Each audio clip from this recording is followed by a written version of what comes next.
All right, welcome to Nutritious Yogi, where we're all about whole body health for the entire family. And today you found me in the kitchen where I'm making one of my favorite all-time avocado toast recipes. The criteria is it has to be a whole real food, and oftentimes I will find 3 or 4 things to pile on that will not only add nutrition, but of course flavor at the same time. So here we go.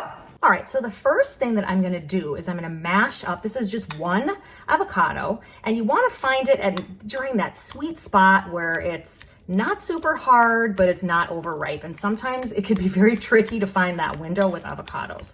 So I've seen avocado toast done where folks will just cut the avocado and have it in pretty pieces across the bread. Totally fine to do that. I like to have mine mashed up or switch it up, totally fine to do.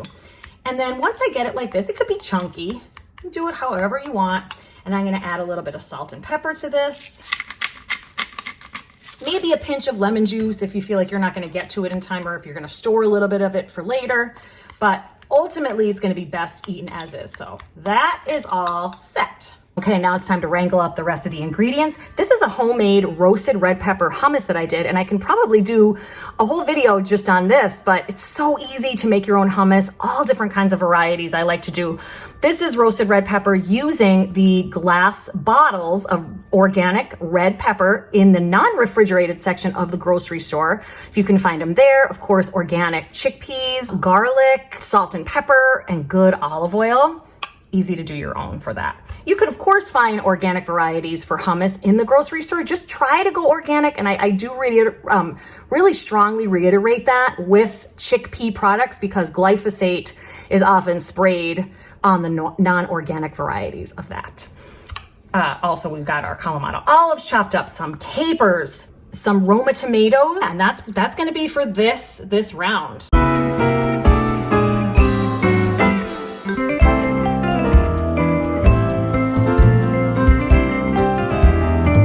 Okay, so this is pretty much built. And 2 ingredients that I have not shown you yet that I'm gonna add with some sea salt and more ground black pepper. But aside from that, so this is the dairy-free version of this. I have some raw milk feta that I also like to use here. You can, of course, omit this to have a dairy-free version. It's totally delicious without it. But since this is gonna go in the toaster oven, I think feta will just melt away over that and really shine here. So I'm gonna add that. And then these are some fresh herbs. I always encourage my nutrition clients to cook with as many herbs and varieties as possible. Today I have parsley, thyme, and basil. So I'm just gonna kind of do that. More the better. And into the toaster oven it goes.